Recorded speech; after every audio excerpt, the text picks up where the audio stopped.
So let us do a quick recap of the Hibernate framework.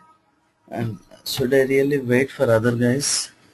Two more people need to join. So and I'll continue. Let's wait for a moment so that Nilma can get the audio working. She can join through phone. So what we will do today is that quickly recap. I want to close at 6 o'clock. So before that, what I want to do is we quickly recap Hibernate and um, uh, close the Hibernate part today. And I request you guys to please do some work on the Hibernate, Spring, and Strats framework. You know, do simple samples in your project. At least execute what I am actually trying to communicate. Execute what I'm trying to communicate. So and come back with questions. We will see those things tomorrow, as well as I'll try to explain a couple of three more topics that I wanted to really discuss is say web services. Actually, I made a small presentation yesterday evening.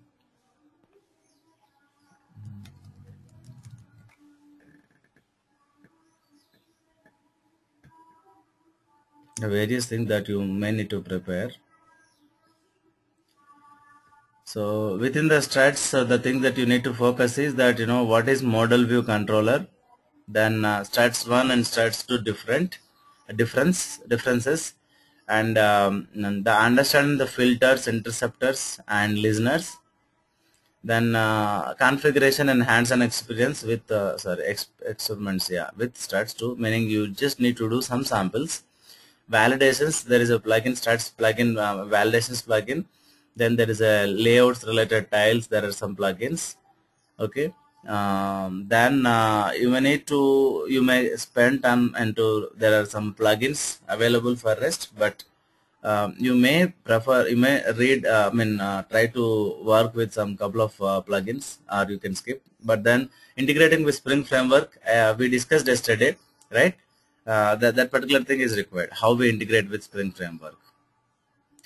Then with respect to Hibernate, what is ORM? What is Hibernate, and what are kind of stuff you need to do to work with Hibernate, the configuration files, and what do they really mean. Okay. And then the actual benefits of Hibernate. One major benefit of Hibernate is that it is DB agnostic. That means that databases, you don't, when you're working with your application, you can discard about which database you are using, because say if you have a table in Oracle, the insert query or the data types, the SQL types you have for Oracle database may be different from MySQL, or maybe different from DB2, or maybe different from MS SQL Server. If you have to migrate your application to support a different database, then there is always a problem. You need to change lot of queries. You may need to change even the DB design. Okay. And if you use we looked at MySQL procedures, right? If you use procedures, then for sure 100% guaranteed no two databases match, because that is not part of your standard SQL specification. So every database has their own implementation. So there are various problems in terms of supporting a different database. But then if you go with Hibernate, if you go with Hibernate as a ORM tool, object relational mapping, object means Java object, Java beans, relationalist table. So you try to map the Java model to database, and let Hibernate worry about writing queries. Okay, so that's where you get this DB independence, and same application can work with any other database as well. Only change you need to do is you need to change your JDBC properties. That is in the Hibernate CFG. Here you change these properties. You change these properties: connection URL, dialect. This dialect is nothing but based on the dialect only. Hibernate will be able to generate the corresponding SQL queries. So that will actually take off some overhead from us. right? So that is where DB agnostic feature comes into picture, and also you can focus, DB developer, sorry, the developer can only focus on the business logic, and his domain, and need not worry about the DB part. That's what will happen, that is anyway will happen. He can look at the even the database tables also. You can took, say looking at employee, looking at employee is there, manager is there, and you have a designation department, in a simpler scenario, and assuming that okay, these guys are Java objects is very straightforward thing, and it gives you a lot of comfort. And then suppose if you need to write a package, or sorry, if you need to write insert query, and then you need to provide relationship between these two tables, and then inserting or getting data from joining two tables and something like that, then obviously need some extra SQL skills that you can actually avoid doing it, in the sense it may save some time. If you use Hibernate, it may save some time, because that will take care of the actual queries. At the same time, Hibernate still does give you the custom coding, in the sense if I want to write an SQL query, I can pretty much will be able to execute. So there may be some specific scenario where that query, that particular kind of stuff is not supported by Hibernate. In that case, I can pretty much go and execute a regular SQL query with Hibernate. Okay, so there's actually, like, Hibernate is more object oriented, because you don't worry about the database tables, insert, update, or create queries. You don't write those queries, and you only work with the model is nothing but the Java beans, right? So that is where Hibernate really scores for us. So I have uploaded, I recommend the book called, the book title is Java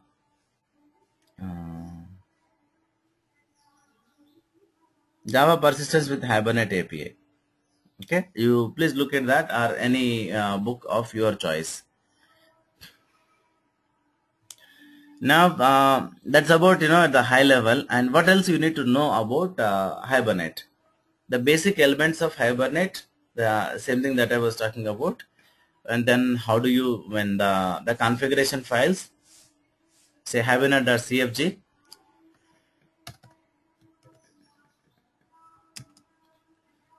then what is this session factory? Not this, but listener event mappings. You actually map the Hibernate entities back here. So no, but at the outside, you can actually do the Hibernate configuration part.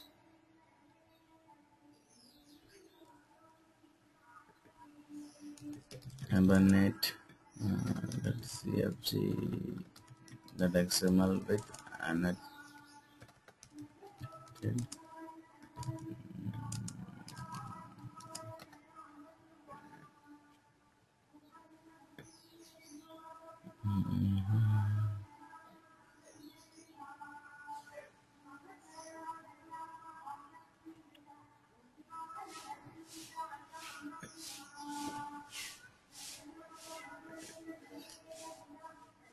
We discussed about models, right? Generating using Hibernate tools, right? That we can pretty much do with regular class. Session factory. Okay, perfect. You have session factory. You do this. This is perfect. Um,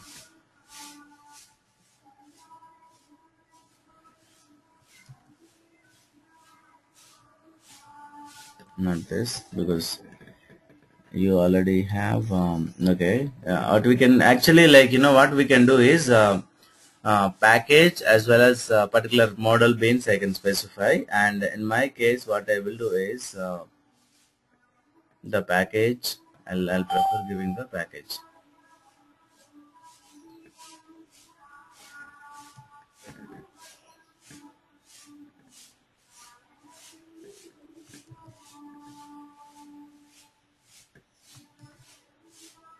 So I just specify the particular package. I think all the classes there in that particular package will be imported.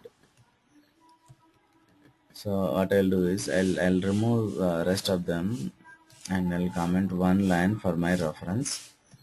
Okay. And then the main whatever base DAO I have, see here what I was doing was yesterday I was trying to write this. I'll comment these lines. This is a programmatic way of doing it, okay? But hibernate, you can tell hibernate to use your model classes directly in the XML file. You can actually say that, okay, first do this. Here I'm saying, that I give the package, whatever is there in the package I am expecting to be available to hibernate. Let me give it a shot.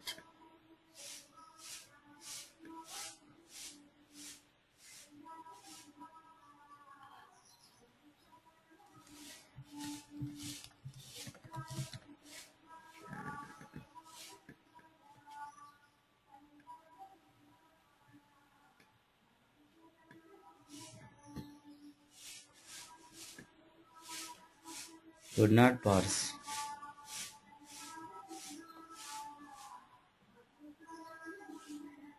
Oh, okay, I did a mistake.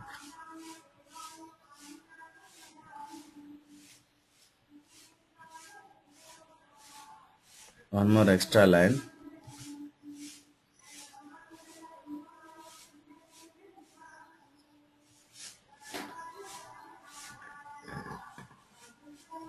Unknown entity. Oh, model and that employee.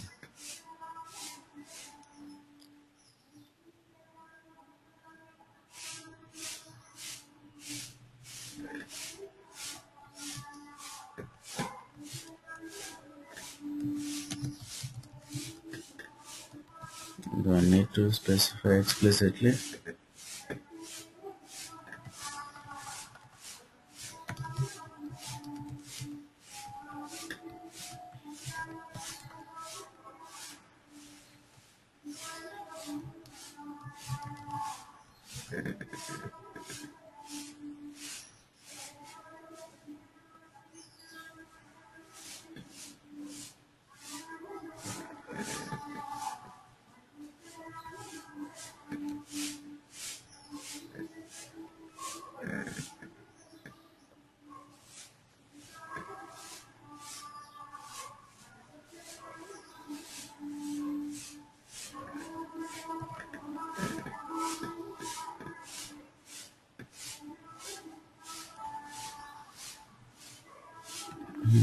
What is this guy's problem?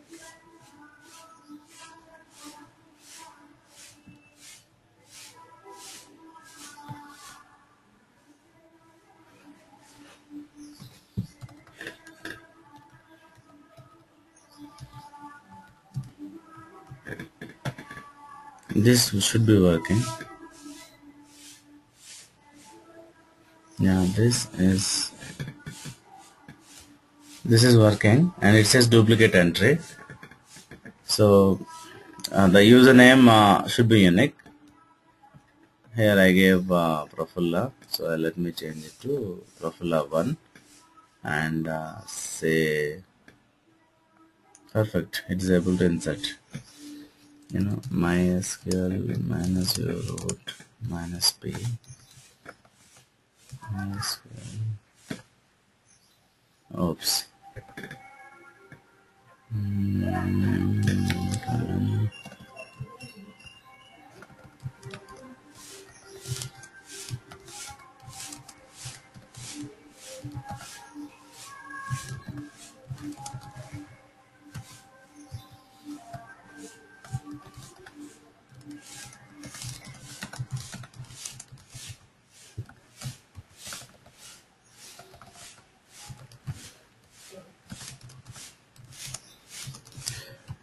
Because some class path problem, sorry, the path variable problem. That's the reason I'm not getting MySQL there. SQL minus your root minus p. Okay. use office, select star from employee. See here, I was able to insert the data. Now let me say, suppose let's install say Nilima. I change it to Nilima and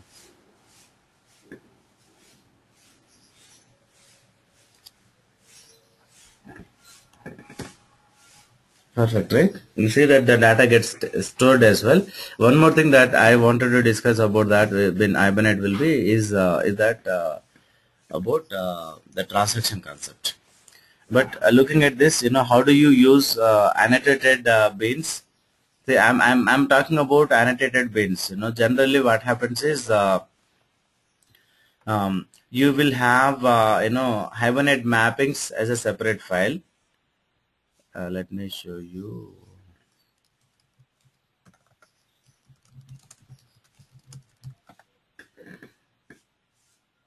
Hibernate mappings file.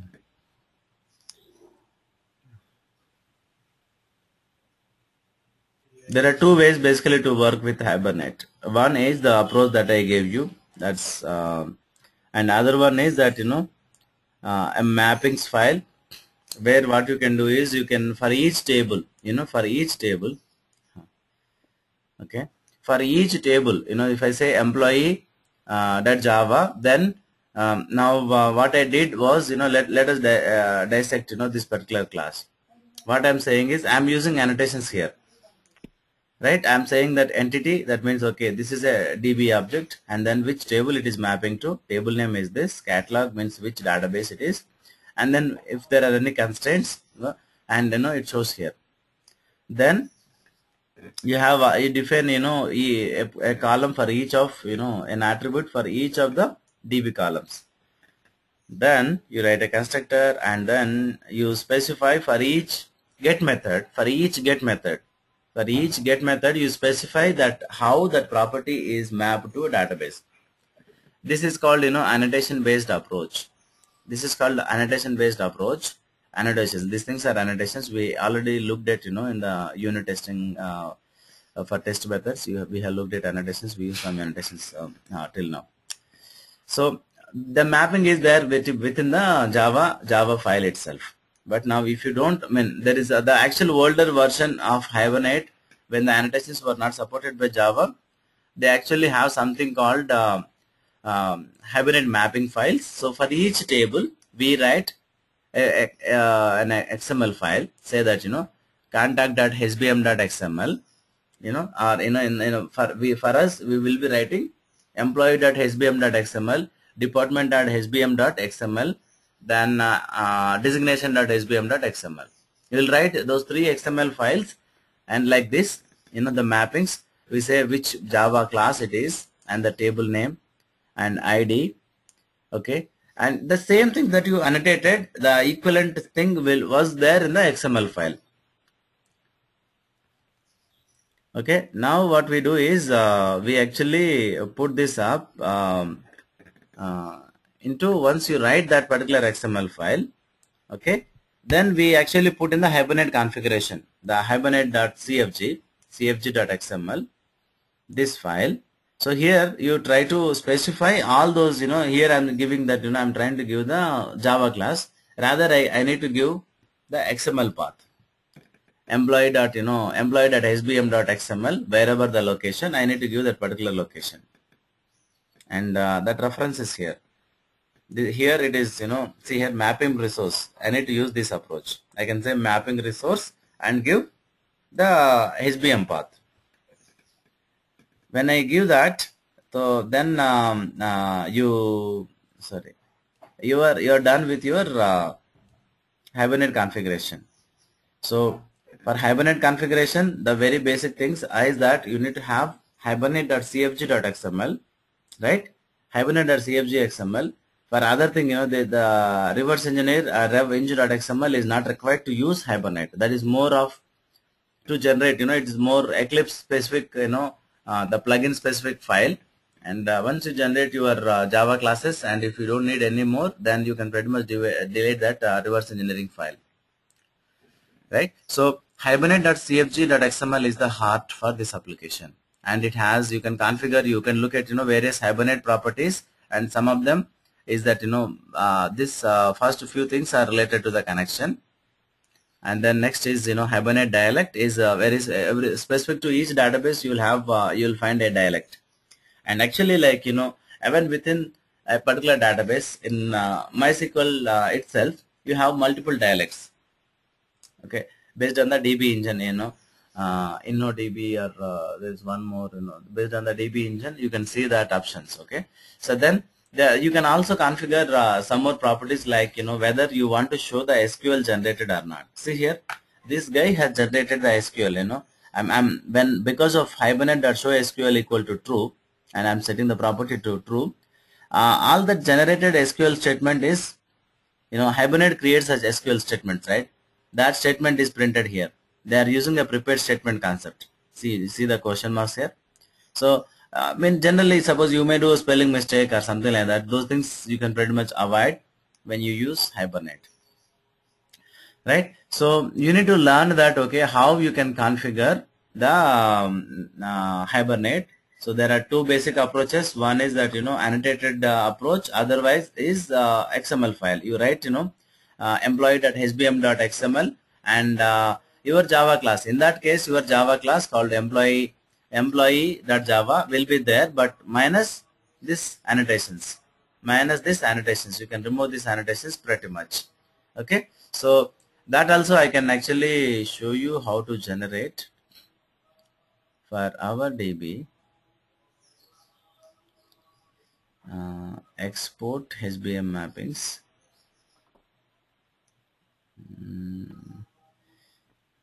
DAO.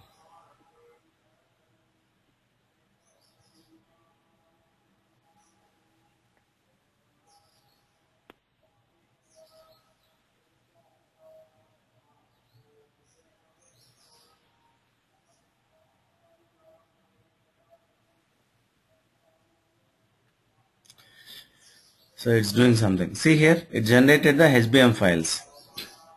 Look at the source path. You see here, it says that the Java class name, and this, I think I'll check in this changes as well. Okay, I'll check in these changes as well. So and intentionally the other part is that the DAO part. It also wrote the DAO code. It also, it can generate DAO code. Only thing is, when you are reverse engineering, do not select the EJB option. Here, generate EJB annotations will actually use EJB3 approach, and you need to include other classes, and you need to know about the entity beans concept. But now with the other thing, when you don't use it, it is pretty much straightforward, and you can your code is what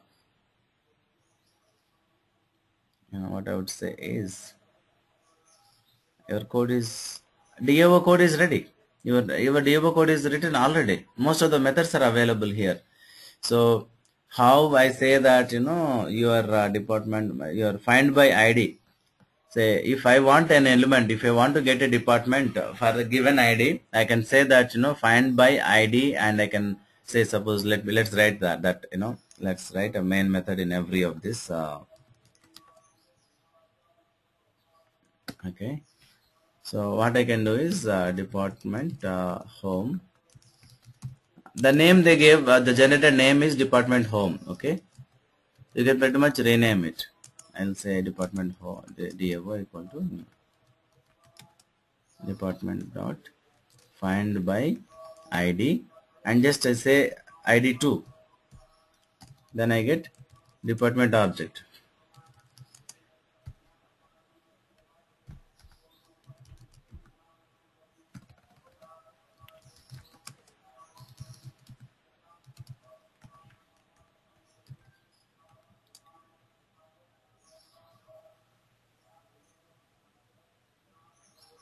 Cannot locate session factory in JNDI. Okay, this guy is getting session factory from JNDI. Yeah? Oh, okay. This guy is okay. This is not required. This is not required. This I can change it to because we are not using JNDI. So this particular method, and let me comment that, and borrow my code, the code that I wrote yesterday.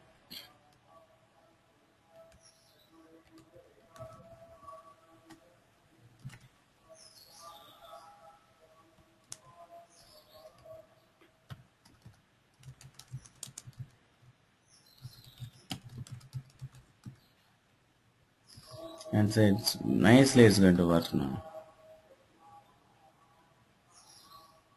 Oh, no current session context configured. And where is this?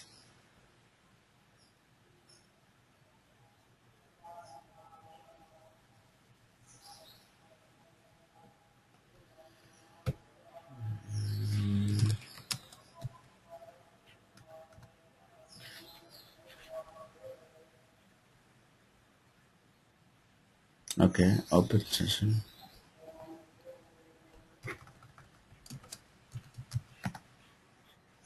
How many more identifiers like this? Oops, more and more exceptions. Unknown entity of home dot.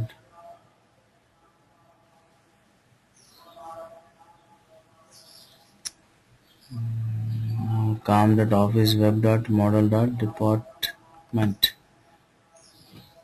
And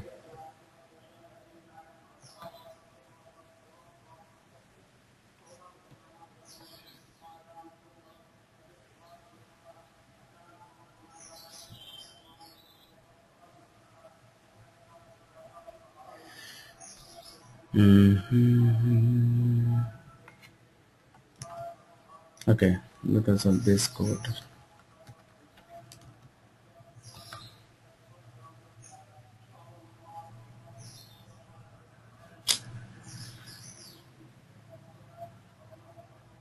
There is some mapping problem, so we need to fix this DAO class. But what we can pretty much do is that go by this particular DAO approach, the base DAO we wrote. You can pretty much use the this approach and work with it. What we can do is that you write a one base DAO and say suppose let me say public session factory get session factory and say I'll store a static session factory, static private static. No, I think yeah, rather I'll store get sorry,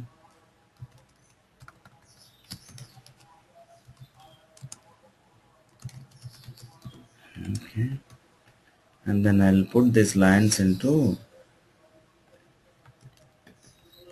46 and say return.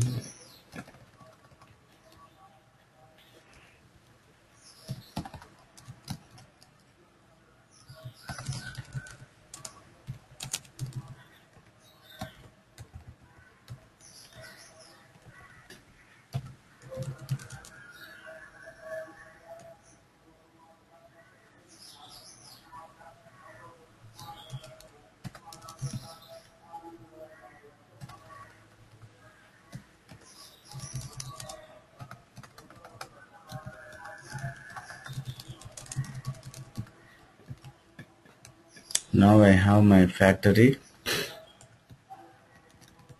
What I have is get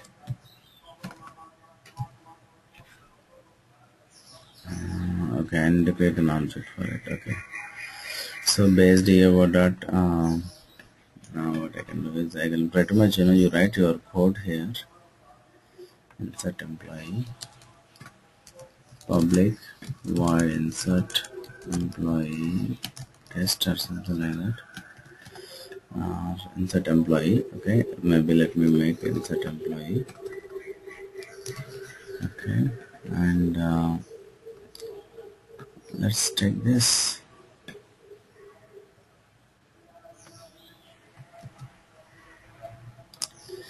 put this into employee this stuff, and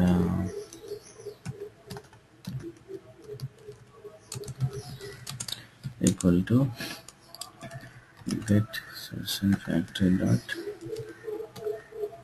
open session,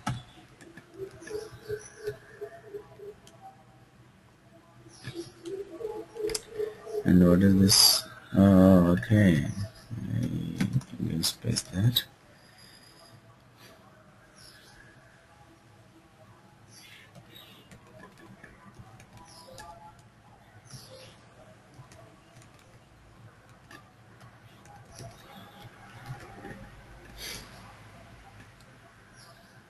One more line, session dot comment. So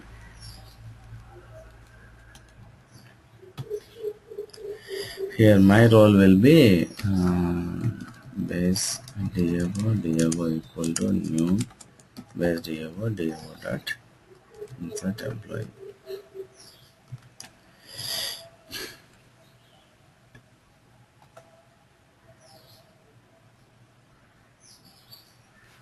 And it throws unknown entity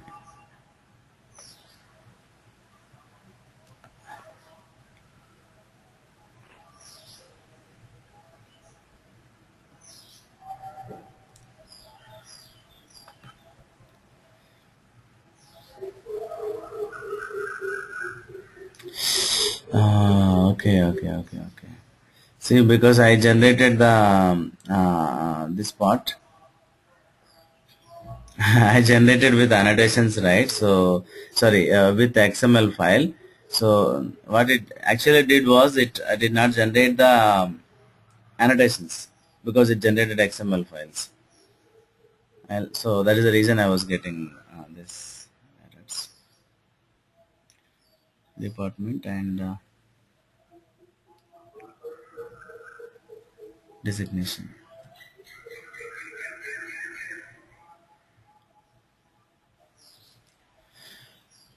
So now actually my code will work. That was the problem, and it must be throwing exception. Duplicate entry Nilima. So specify this method and try running it. Done, right? So this works, this same thing I did yesterday. Only thing is there is a concept called transaction. Okay, so we did not use transaction for commit thing, and without this it was actually rolling back, so data was not available in the database. I'll talk about it. But now what I wanted to there's a complete recap now. What I have is I have a DAO class where I'm actually initializing the session. The getting the session part is something important. Getting the session part is something important. One sec. This guy, what are the changes this guy has? Oh, there are no changes. So let me give it a try once more. Here I want to comment these lines.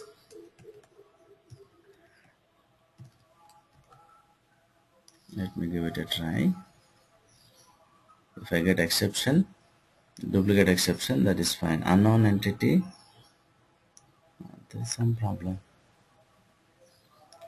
Okay, there is some configuration thing.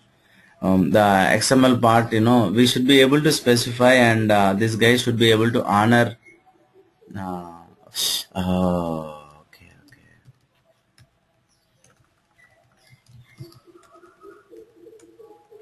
Sorry, I was wrong. I'm sorry. Okay, so now I can pretty much again go and comment here.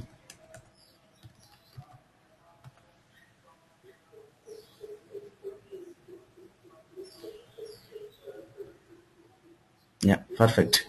So because of regenerating the files and because of this particular mistake, here I can do in both ways. One is that in case of annotated one, I can specify that the annotated bins here, and just class names. Okay, mapping class, and you are specifying that in the hibernate.cfg.xml. That's it.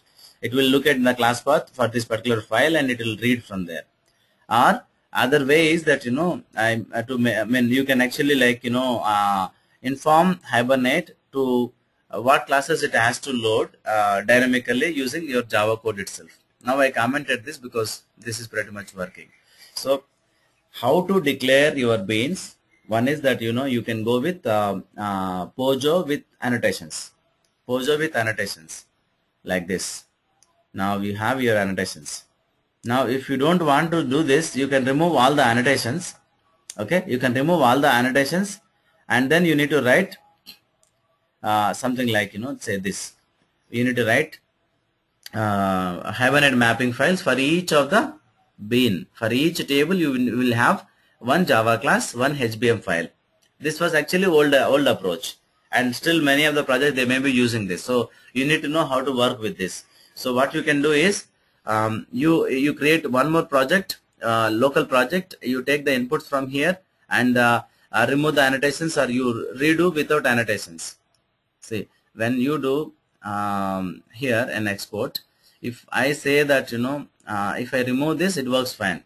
When I keep this, you remove the DAO code. DAO code you write yourself. Okay. So when I keep this, what is happening is it is generating Java code and without annotations, and then the HBM file as well. Okay. So these are the two ways, and this is how you connect to the database. From base DAO, what I did here is I got I'm able to do inserting, but ideally what you can probably do is that you take the employee as a parameter. Take the employee as a parameter here, this one, this particular object. So I say that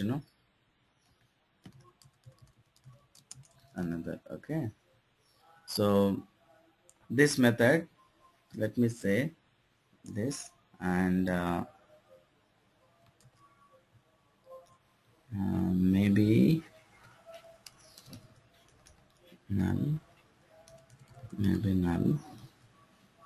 Okay, so you can do this. Please try to understand the everything. I try to interleave whatever we learned so far. I am trying to interleave them. Let me show you the registration servlet. Registration servlet in the post method. What do I have? In the post method, see, I try to introduce a Java bean called user. Now suppose you change this code. The assignment for you will be to incorporate Hibernate with your regular Struts application. Sorry, the Office web application. So that will be your goal. You try to do that, and here you actually create employee object, employee bean.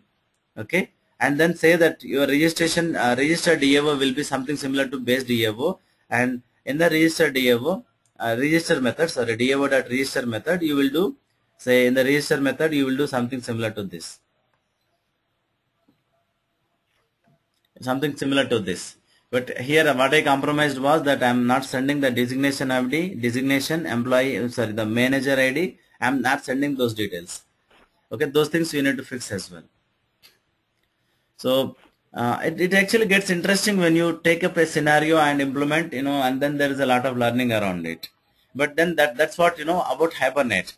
How you configure your beans, how you configure Hibernate, the DB connection, how you do a reverse engineer, or you may write everything hand code as well. You may write hand code as well. The department HBMs and the Java file, everything you can write on your own, right? And then making it work for your particular scenario. So you need to read more on this particular Hibernate stuff, and do the samples. Please make sure that the programs are working, and try to understand what the code that I wrote in the class. So it did not take much effort for me. I used Hibernate before, and I with some little bit of prior preparation, maybe 10-15 minutes or half an hour, maybe say half an hour preparation, and then I'm able to do in the class directly.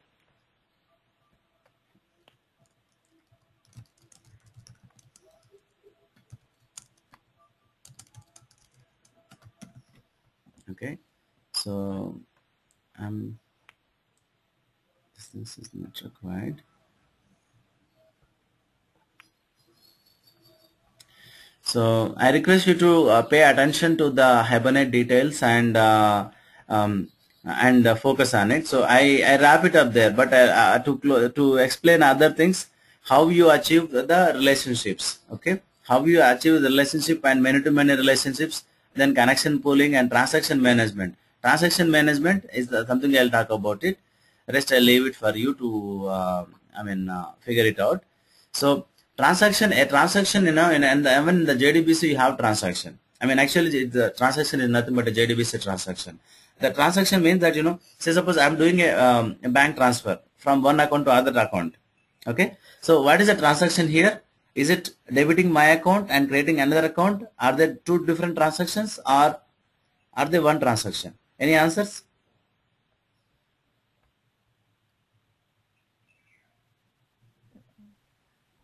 There are two different transactions. There are two different transactions, right? No, not really. From a business logic perspective, they are only single transaction. Say suppose how it will be if amount is debited from my account and is not credited to other account. It will be a problem, right? Yes. Isn't it? Yes. Yes, it should be one transaction. It should be one transaction. That's where the transaction concept comes. Okay, so either it should happen or it should not happen. There is atomic properties. I can send out a small handout that I created earlier. I'll send you one small file, and you can actually use that as a reference for SQL related queries. People may ask, get me the second ranker in the class, fifth ranker in the class, or the manager, or the employee getting salary more than this, get all the employees salary more than this, or something like that. So I have a list of queries. I'll send that handout to you. You can prepare on that. Okay, so that's where the set department and set designation, right?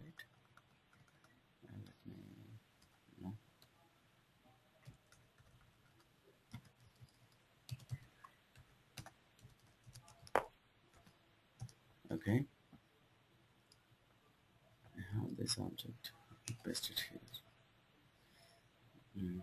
Okay, so this is something. So here what I'm doing is open a transaction, begin a transaction, then save the object, and then say commit transaction. There are two different things with a transaction. You begin a transaction, and once you are done, you say commit the transaction. Or what is the other option? Any idea? Rollback. You have something called rollback. This is an important concept. Rollback. Rollback means, now let's see.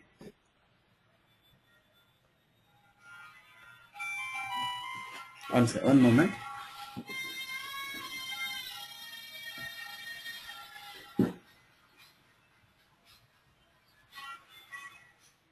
And 1 minute lo untanandi million lo. Okay, the transaction is here. If I roll back and if I run this, okay, but still it will throw an exception here. Where am I? Set this.